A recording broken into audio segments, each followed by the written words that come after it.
Welcome to SorWil Solutions, where we talk about what's going on in our community. Today, our special guest is Billie Leonard. She Hello. is the Administrator, Chief Nursing Officer of St. John Hospital. Thank you very much for being here. Thank you for asking. We are excited to have you. I know we actually met in the Leavenworth Lansing leadership class, Yeah. which was awesome because you've been a great friend. We worked a project together. You got me onto the St. John Hospital board. Tucked him in. Yep. One of my favorite boards, simply because they have great food. Always about the food. Yeah, food's my love language. So there you go. Tell me, how did you get into nursing? Oh, goodness. So I've always wanted to be a nurse. I think most kiddos played like tea time or teachers. My dolls had Band-Aids and bandages. I've always wanted to be a nurse. Doc McStuffins. Yeah, pretty much. Yeah. So when it came time to graduate high school and look for colleges, like it was a no-brainer for me. I wanted to be a nurse. So Where did you go to college? So my first 2 years, I went to Highland Community College. Okay. And I actually went on a football manager scholarship my first few years. Yes. Okay. I oversaw linebackers. Okay. So, and then from there, I got into Washburn University School of Nursing in Topeka, Kansas, which is probably one of my best decisions I ever made. They had a great teaching, great experience there. And so I got my bachelor's from there. And then fast forward, marriage and 2 kids later, I then went back for my master's. I went to the University of St. Mary's right here in Leavenworth. Taught part-time there and did my schooling there for my master's. And then for some reason, I was like, you know what? I want to get my doctorate. So I went to Mizzou. Mizzou's always been a lifelong dream for me. I know. I saw your KU flag in your your office, sir. I apologize. I think it's it's connection with my dad. My dad was just a big person in my heart, and growing up with him, he just Mizzou basketball. Watching Jason Sutherland hit those threes, and just it was always just. I think it's more of a sentimental connection, and so I went and got into their doctorate program, and then finally got to graduate, but then COVID hit. And so I actually wore my funny hat and walked across my living room. But it was good. It's been good decisions. That's awesome. Yeah. My brother-in-law actually went to Highland on a football manager scholarship. So that's kind of funny. What year did he graduate? That would be somewhere around 92, 93, somewhere in there. Okay. Yeah. How did you get involved with St. John's? So St. John's is part of Prime. And Prime is... and I don't think people actually realize that. Oh, yeah. So St. John's is part of Prime. Prime started in Ontario, California. So it's actually a bigger healthcare system, right? And it's up with the numbers of buildings from East Coast to West Coast. And they just acquisitioned a bunch more in Chicago. Okay. So, but for us, we are part of what they call the MoCan area, Missouri and Kansas. So we have Providence and St. John on the Kansas side, and then we have St. Joe and St. Mary's on the Missouri side. Okay. So I actually started off at St. Joe on the Missouri side on state line. I was the director there over a couple units in what they call their float pool, and then I got transitioned into the associate chief nursing officer. And then one day corporate was in town, and they were like, hey, we have a little hospital for you in Leavenworth, which I'm from Kansas City. We used to go to the mall up here all the time. So I was aware of the hospital. And they said, I'm going to transition you there. And, and so that's how I ended up at St. John's. It's been a really good decision. I always feel people land where they're supposed to. And that's definitely where I was supposed to be. That's amazing. I mean, being the only hospital in our area, you guys must stay hopping all the time. We do. So here's what I learned. When I first started, we weren't like as busy. Our ER has always been busy. It's never lost volume. It sees about 1,500 patients a month. And people think, the ER, but like that crew does a phenomenal job, and they see a lot. Whether it's those back road wrecks to, things that go down like in certain, institutions around town, traumas, they see it all, and they do a good job. And so they stay busy. The hospital has grown so much; it is busy. You could feel energy, and we just we've opened different departments, new departments, and so that has really brought in footsteps and traffic, and it feels good. Oh, wow. I will say that I was just at the ER with my daughter the other day. Okay. Well taken care of. Okay, We were good. in and out of there quick. Yeah. So it was a good experience. Everybody was so wonderful. Good. I'm glad to hear that. So it was exciting. And they sent us home quick. She didn't really need to go, but she was a little worried. Yeah. She just had a baby recently. Aw. And so I encouraged her to go, and it was a good experience. Good. Not a lot of people in the waiting room. We were in and out fast. I will say I went to the urgent care recently. Mhm. Nobody in there. Yeah. I'm not sure if that's the best kept secret in town, but I don't think I've gone there and had a wait yet. Yeah. They move fast there. So I born and raised right here in this area, Kansas City, not too far from here. And when my girls were younger, different times for urgent care, like waiting in line. But then I got a job here, and I'm like, we have an urgent care, and like, oh, we have to advertise. We have to partner with somebody. They need to know about it. They do great work. You're in, you're out. It's great.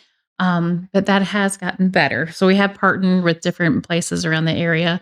I'm definitely partnering with the university right next door, so they can do all of your sports physicals, let the college students know you don't have to drive anywhere. For those who don't have cars, you can just walk right there. It's been wonderful. That's awesome. What is one of your biggest responsibilities as the chief nursing officer? So the biggest responsibilities, I think, is going to be patient safety. At the end of the day, like all of us have a common goal, right? So patient safety.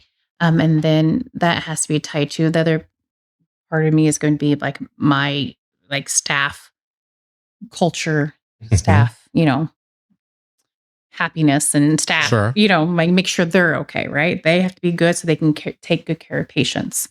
So those two things combined are my biggest responsibilities. And what do you do to make sure that you get a really good environment for your staff? So, it's open lines of communication. So I like to be present. I like to round. They're very comfortable with me. They know me. They all pretty much have my cell phone number. I do breakfast with Billy's for feedback, right? I think sometimes people think feedback is personal, but really feedback is meant to be purposeful. And you need to analyze it and see how you apply it, right? If you hear something one time, maybe, but you hear it repetitively, there's probably some truth to it, right? So, yeah, look at those items and how to make things better. So looking at what they need, how to support them, whether it's equipment, whether it's staffing, whether it's, more people help when we have one-on-ones. And so those items we need to look at. The hospital does a lot of different areas and doesn't do some areas, but what are some of the areas that it really focuses its energy on? Well, we have a senior behavioral health unit, right? And Okay. it's actually, we get patients from all over. We get patients from South Dakota, Colorado. Oh, really? Yeah, people come all over for our senior behavioral health unit. They do a beautiful job as well. Some areas of focus has been our med-surg med-tele is grown. We have some phenomenal nurses there who have been there and who've continued to grow new nurses who come on board. The most recent growth in the hospital has been our CCU. So when I first started, they had this And CCU for everybody who's watching, so just in sorry. case. Cardiac care unit. Okay. So it used to be the old intensive care unit, and it was closed when I first started a couple years ago. And it has probably some of the most beautiful views of the hospital. And when I got into the community, people continuously voiced to me, people don't want to leave Leavenworth. People in Leavenworth don't want to leave Leavenworth. They don't want to go to the city for their care. One of the things like something as simple as, something cardiac happens. Why do I have to go in town? Right. So I got to thinking like, we have this beautiful unit. It used to be an ICU, right? Why can we not make it a cardiac care unit? I ran one in at St. Joe. We can run one here. We have the skill set. And just get the right people on board. And so we was able to open that. And that allowed us to keep more residents here. And it's continuously full. So, Wow. It's only 6 beds, but it stays full. So that kept us from having that many more Leavenworth patients out though. So you guys don't have an ICU now? It's not an ICU, right? So if you have a higher level acuity, we do have connections, right? We have Providence, it's in the Wyandotte County, or if you have, say you have to have a specialty, say it's like an ocular injury, then we have different specialties in different hospitals that we partnered with or that we know who the resources are that they can get to. That's awesome. when I came, so I was here since 85. We sold my last business. We moved to Jersey for about 5 years. When I came back in 2022, a lot of people thought that St. John's was starting to on the downhill slide. I think not long after we saw Cushing leave, and a lot of people thought, that St. John's was on its way out. But since you've been there, it's been huge resurgence. It has grown, yes. We've seen, probably my last number is like 60-something% increase in volume in the last couple of years. But it's been partnering, right? You have to partner with your community, and this is a great community to partner with because Leavenworth wants growth, right? They want a hospital. They want to stay in Leavenworth. They want growth. They want, so it just aligned well with, I think, the right time of me getting there and what was needed for the hospital as well. So a lot of people talk about shortages in the workforce, not enough staffing. Do you guys have that issue? It ebbs and flows in certain areas. But for the most part, we've cut our turnover rate. So turnover is like the number of people leaving your business. So for us, we've cut it in half. So really? We are retaining our staff, retaining our employees, and I think some of it's through some of our employee engagement. So we'll do fun little things like dirty soda bar, popcorn night, or I think one of these weekends I'm coming in, we're doing breakfast, I believe, one of these weekends. So we have a little committee that does a little thing. If it's National Parfait Day, we'll do parfaits for the staff. So trying to keep that engagement. I think another important piece is I do those breakfasts with Billies, or again, a lot of them just know who I am. And then they just, contact me, come to my office, set up time or text me, and just an open line of communication, I think, is huge. You earned a doctorate focused on leadership and innovation. How are you applying that inside the hospital? So I think that can be seen through the growth that's come in. So leadership, it's definitely, you look at, like for the CCU, I knew from just the multiple times I heard it through the community what was needed, that would probably be a successful expansion of the hospital. And to do that, I had to make sure, and what I've learned, like you look at the whole piece, like who needs to be at the table, right? What's that downhill impact, and who needs to be at the table to make sure we're making all the right choices, putting all the right things in place, whether it's people's going to test your code blue buttons, your phones, your IT guy, your supply person, your pharmacist, because you're going to have different meds, right, than we would keep on a med surg unit. And so through my learning, my education, you learned how to partner in group and kind of a different workflow, so to speak. And so that has really helped with some of those foundations here. It's exciting. It's exciting to see so much growth in the hospital and in the Cushing Plaza down there as well. I constantly see new doctors in there and new opportunities for care. I think the other day I was in there with my mother, and we saw that you guys had now dermatologists coming before we were going to Kansas City for a dermatologist. So those are the things that I think the community wants to see. Down in the pavilion. Yeah. One thing that we're working on currently that's been feedback is, diabetes education. They want So I'm in the process of establishing some diabetes education time for the community. And so we'll get that going. So we have other things in mind that we want to do. It's just a slow process, right? Because you don't want to have multiple new things pop up, right? Because you want to make sure you're doing things well. And with any implementation, it takes, especially in healthcare, it takes a little bit, right, to iron out all the kinks to make sure you get it good and established. What are some of your priorities over the next few years?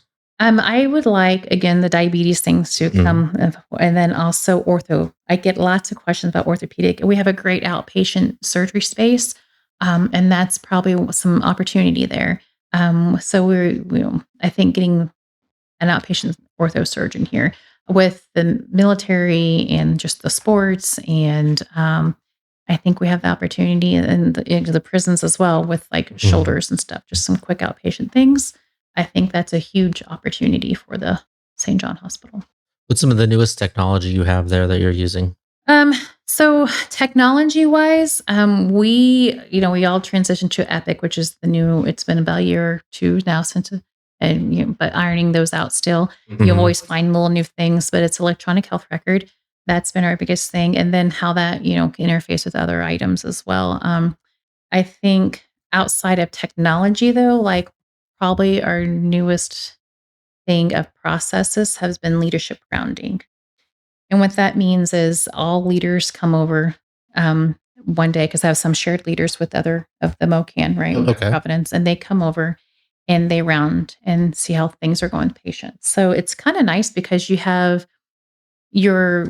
you have your EVS person rounding, and their focus, of course, is EVS. EVS is Like your janitorial stuff, okay. right?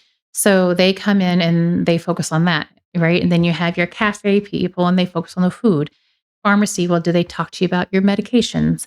And so then collaboration, like with as a whole, then they learn, okay, this is where our gaps and opportunities are. So I have all the different areas looking, then of course, clinical people as well. But with that, it allows us to look at our gaps and opportunities still and allows us to fix it. Like if I'm clinical and I'm just rounding, I'm not going to look, necessarily pay attention maybe to the trash, or I'm not going to necessarily pay attention to, is there a crack in the ceiling? But when you have all those leaders and those specialties doing those roundings like that with the patients and kind of surveying the room at the same time, that all comes together. I think that's going to be our next thing. What is some of the new technology that you would like to have? Technology that I'd like to have probably be if we can get an orthopedic surgeon be what they call like an ortho tower. And so it's just a pixelation machine that helps with surgeries. So, Oh wow, that's exciting. Yeah, it is. That is yeah. How do you see the hospital role in the community though? The hospital role in the community, well, I think it varies, right? Like if hospitals are meant to help, right? To help and to heal. And, also I want it to be a place of proactive care, routine checkups, routine blood work. And so that's one aspect. But I also think because of the community of Leavenworth, it also needs to be a part of the community. So being on the various boards, supporting the different fundraisers, being a part of the different function. We will be having a buffalo out front. So we will. Okay. Yeah. So I think that's important here because it's a big city, but yet it's a small town city, and you need to be a part of that, right? And so that's one way. One of the things, and I tell organizations all the time, we don't do a very good job of self-promotion. We don't talk about our successes. We don't allow people to share in those successes, whether it's on social media, the newspaper. What are you guys doing so that people know all these other things going on and so that they can see the success you're having? Well, we try promotion. We have our LinkedIn stuff. We have our Facebook. We have people boots on the ground, so to speak. Like going to the MARC meetings, chamber. I'm on the chamber. Just going to the various meetings around town. Also, just trying to do some of our own advertising with our own social media. It's huge. I haven't seen any of that Yeah. on the social media, and that's kind of what made me think of that is, how can we make sure that we're reaching more people? Oh, okay. Well, can be some feedback that I can give, like, because we have a marketing person. So, like the other day, I was on, maybe what was I on? And like the St. John's urgent care came up. So I have seen that, but maybe some of those other items. Yeah, I don't know that I've seen any of the St. John stuff, which is really kind of pushed me to that question because I say this when I go to city meetings. I say this when I go to customers all the time. We've got to make sure that we're reaching more people because people want to see those successes, but it also shows our wins. The more positive things they see, the more positive attitudes they're going to have. Yeah. What do you see as the biggest healthcare challenge in the next few years? Healthcare challenge in the next few years. I think we're always going to have just staffing probably challenges, right? And especially like med surg is a great area to learn and to grow, but then people usually want to expand and like become CCU or ICU. So I think that's a revolving area, but I think that's a healthy revolving area, right? Because people are growing their knowledge base. We do have some that like certified in med surg, and that is, their specialty, which is beautiful too. So I think staffing will always be something that will always be a challenge, but I think it's a doable challenge, right? I think too with St. John specifically, just some of the limited of specialties that we do offer is well as the city's growing, like that will be a challenge as well. So my hope is as we're growing and like we've already brought back the CCU, we're gonna try to bring back the diabetes. Like slowly we can try to bring back orthopedics. So as the city's growing, my hope is St. John grows and those other things kind of specialty items come back as well. How long has the building been around? It's over 100. The building itself was in the 70s. St. John's was the first hospital ever in the state of Kansas. So, but the current hospital's been there since 1970. In the 70s. 70s. Yeah. So you've got an aging building. How do you manage to make sure that the improvements are there, that you're constantly on top of that? I see the school systems always talking about deferred maintenance and that being an issue. What are you guys doing to make sure that the hospital itself is being taken care of? We have a great team. Like we have a plan ops is what they call, and it's a group, and they are wonderful. They go through. They do. We do environmental care rounds. There's routine maintenances. They call preventive maintenance as well. So they go through different areas. So it's well inspected and maintained, and they voice what's needed, and we usually get it. So that's incredible. We've seen things like challenges for a lot of hospitals financially. A lot of hospitals, and this is one of the things I've learned. Often aren't operating in the black; they're operating in the red, which puts a financial strain on them. Which is why we see hospitals open and close all the time. But St. John's is doing well since you've come on board. How have you seen that improve? I'm very fortunate, right? I have the right people in the right places in my boat, and we're all going in the same direction. And with that has come, the growth and expansion. Like again, the CCU, that's extra volume brought in, right? Maintaining and even growing volume in the ER, growing volume in our urgent care. Like it's all been just, again, the right people in the right places, getting our name out there, and kind of improving ourselves. So that's awesome. What do you give? What advice do you give to new nurses that are coming into the job force? I would say don't miss opportunities for growth and education. Right? I think we should all be lifelong learners. I think that you seek your own growth in some of those things, find your area, and become an expert in it. I had a leader once tell me every day is a job interview, Billie. And that had stuck with me. So I would also tell them that. Now, you guys do some teaching at the hospital, right? We provide space for the nursing school at University of St. Mary's, and they use like our old OR on the hill as their sim lab. And then there's one area they use as like their assessment labs. So I don't think that's something that people will know. I mean, you guys are somewhat of a teaching hospital to some degree. We partner with them. They use, so we have a good relationship with them, and I sit on their advisory committee as well for nursing. But they do all that up there as well. I love it. I love seeing the students again with my master's is in nursing education. So that's something that's near and dear to me. And so I love to see the students. I mean, it's the future, right? So you want to make sure they know the right way of doing things. You have to have heart and soul. You can teach skill sets, but it's neat meeting the students because you can see, you can kind of tell sometimes like this one's going to be a med-surg nurse, this one's going to be an ER nurse. You can just kind of tell in those interactions. I love it. Having that experience at the hospital does like also give you guys a lead into new applicants for the hospital? We've had a couple, because we also open up to other schools, right? Okay. To come and do orientation. I feel like it's important that, they have to have so much hands-on orientation, right? And experience in clinicals. And so we also partner with other hospitals or other schools as well. And we have had some, in fact, and we've started this thing now when we have a school on their first day of being in the hospital, like I meet with them. Like I want to meet with them. I want to let them know who we are, who I am. I give them breakfast because again, food's my love language.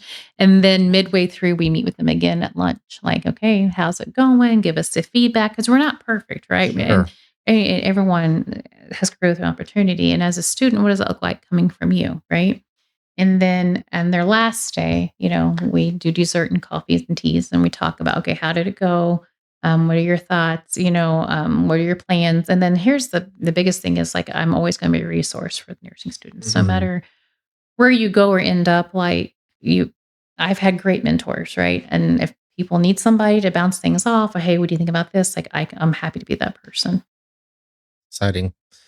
We've seen COVID, and I think for years people have talked about COVID and that someday we were going to get some type of pandemic like that.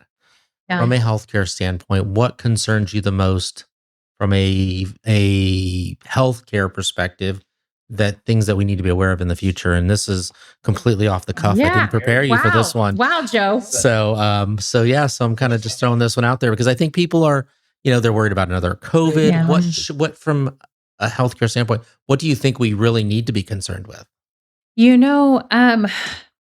That's a really good question. Off the top of my head, my next thing I'm really proactively looking at right now is FIFA comes in. That's going to be such a huge influx of people, and what does that look like for healthcare? And so, as far as like pandemic wise, I don't know.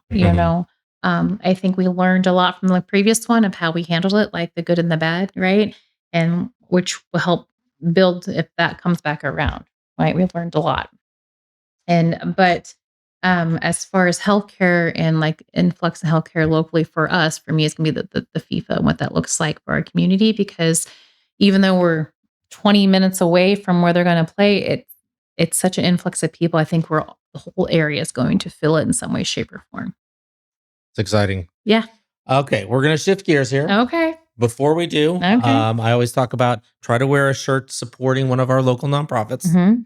This has got to be my favorite shirt because I was in the Casa Superhero run, but it's just a great shirt. And so I want to shout out to Kelly Meyer and her staff for the great work they do for our community, supporting our children and making sure that somebody's advocating for them.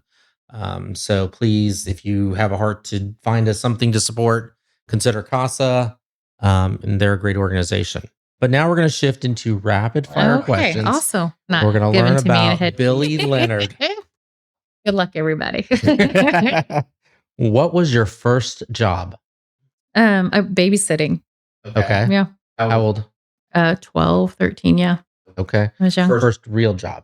My first real job, I was like a nursing tech. Oh, at really? St. Francis Hospital in Topeka as I was in nursing school. That was like my first real job. Okay. If you had your choice, coffee or tea? Coffee. Coffee. Okay. Do you prefer early mornings or late nights?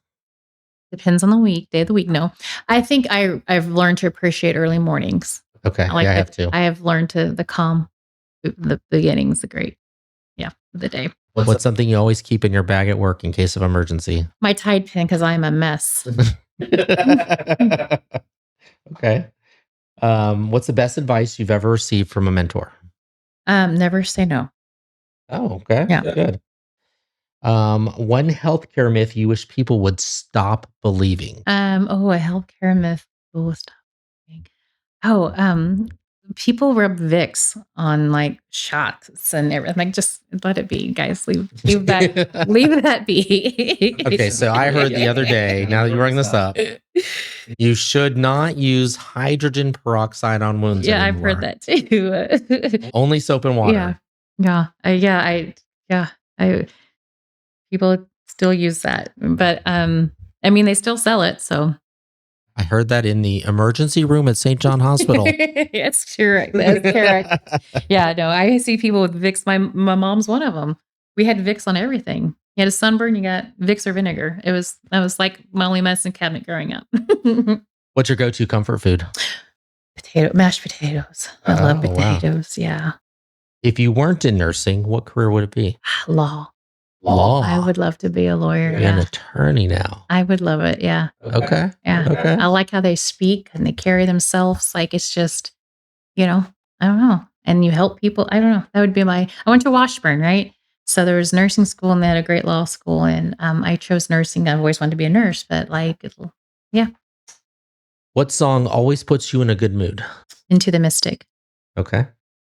You want to sing a couple parts for us? No. This is just sparkling water, sir. What's one technology in healthcare you think will be standard in 10 years? I honestly would love for there to be a standard electronic healthcare record because there's different versions, right? And so, like, this company may use this one, this company may use this one, but for continuity of care and patient safety, I would love to have one day one EHR, like electronic health record across the board. Like, that would be, I think one day that has to come. Does that, from a technology I know you're standpoint going to go in now, your IT I'm brain. thinking, I'm going to my IT brain. Does that promote less competition between companies then? Would that not give us a monopoly, one company a monopoly if everybody's using the same company? I don't think so. I mean, the purpose of it is like patient knowledge, right? Patient information, right? I mean, you do ask, like in interviews, like, what type of charting system do you have, right? And some people for one over the other. But if we all have the same, I don't think that competition piece of it would be gone. Do we need to have the same EMR, or do we need to have something on the back end that just gives us access to everybody's information? If they would all could interface like that, that'd be wonderful. Interesting. Yeah. That's the next thing we need to invent. I need to talk to There you go. one of my techs, Dustin, my partner. He's really good at this stuff. And now I'm part of that partnership as well. So. One thing people don't know about working in a hospital. Oh gosh, there's always something going on. There is truly, always something. You could travel anywhere for a week. Where would you go? I love Florida. I like that Destin area, Pensacola area, just around there. I think it's where I always took the girls when they were little, so it's just a comfort thing. Okay. What's your favorite local restaurant in Leavenworth County? Oh, wow. Now you're going to put me on the spot here. Yeah. I like them all. My kiddos and I, we go to, I hope I say it, La Credas. Okay. Did I say it right? Yeah. We go there. Quite a bit? Yeah. Mm-hmm. Yeah. I have noticed that more people choose Mexican food when they're on this than any other food type. It just, serves all, right? Whether it's chicken, beef, pork, it has all the things. So. What's one thing you wish every nurse understood on day one? That it's okay to not know, right? Like, I always tell people, if you don't know, ask, right? I'd rather have a nurse who's asking than who just assumes and goes, right? So it's okay to not know everything, but definitely just always ask. Final question. What's the last show or book you binge watched or read? So anything right now, what am I doing is James Maxwell's leadership book. Yeah. Okay. All right. Well, that's it for today. All right. Thank you very much. Appreciate you being on the show. We are really excited to have you. We have a wonderful hospital here for everybody that isn't aware, hasn't had a chance to go see it. Obviously you don't want people to have to go see it, but they just do so much work and such caring people. And so I'm real glad that you guys are here and doing what you do for the community. Thank you. That's it for today's episode of SorWil Solutions. If you like what we're putting out there, please subscribe and follow. And next week we will have another episode. I can't think of who's on next week now, but we'll be here again in another week. Thanks and have a great day. Thank you.